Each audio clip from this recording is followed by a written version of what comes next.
Imagine a city of towers that reached the clouds, streets paved with black glass, dragons chained in molten pits, whispering in their sleep. And then, one morning, it was gone.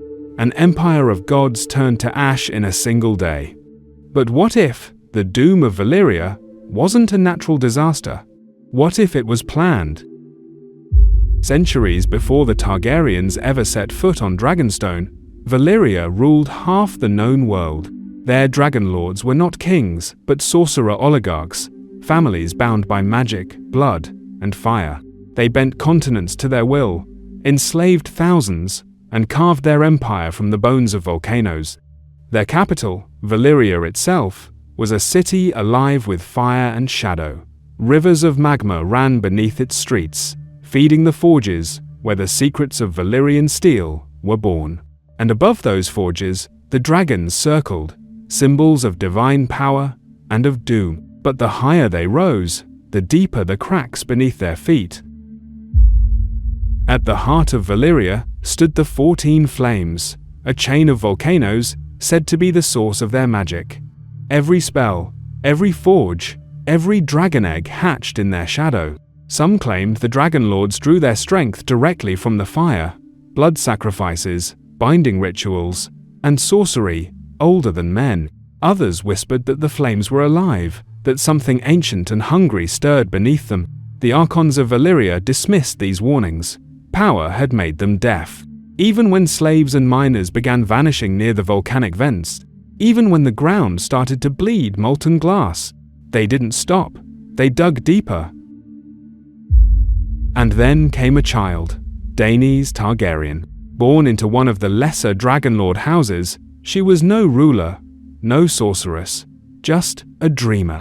But her dreams were unlike anyone else's. She saw fire swallowing cities, towers crumbling into rivers of ash, dragons screaming as their wings burned. She told her father, Lord Aenar Targaryen, of what she'd seen, of the end of Valyria itself. He listened, and he believed her.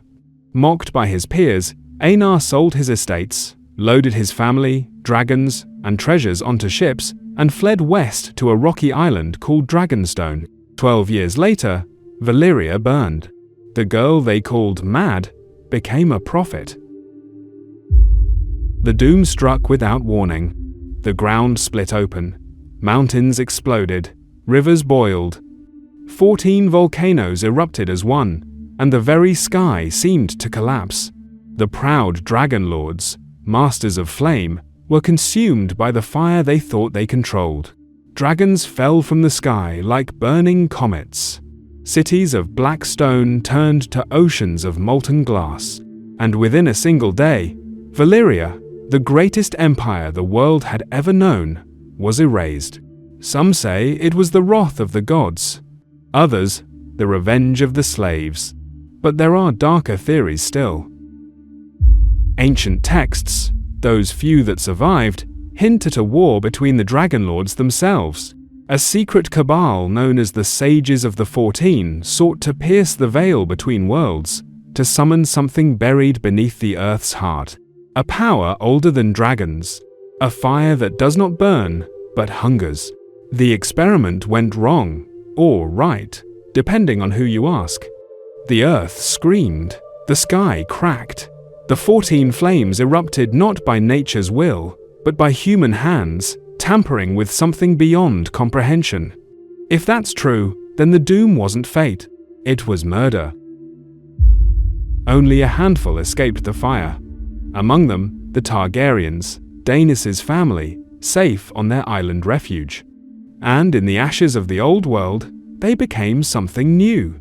From Dragonstone, they looked east and saw nothing but ruin.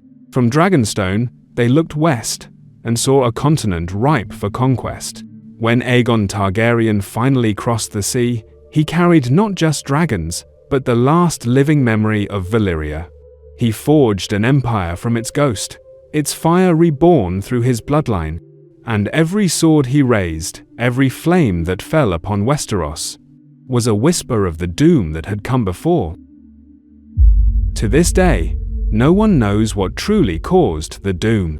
The smoking ruins of Valyria remain forbidden, haunted by ash, shadow, and strange whispers. Even sailors who pass near its shores speak of glowing shapes in the mist, and the sound of dragons crying beneath the sea. Whatever happened, there was more than fire and stone. It was a warning, a cycle. For in every age, mankind rediscovers the same truth Valyria learned too late. Power without restraint always ends in ruin. So tell me, was the doom of Valyria punishment from the gods? Or a final act of hubris from those who thought they could control fire itself? Leave your thoughts in the comments. And if you'd stood in Einar's place, would you have believed Daenys? Or stayed in the heart of the Empire?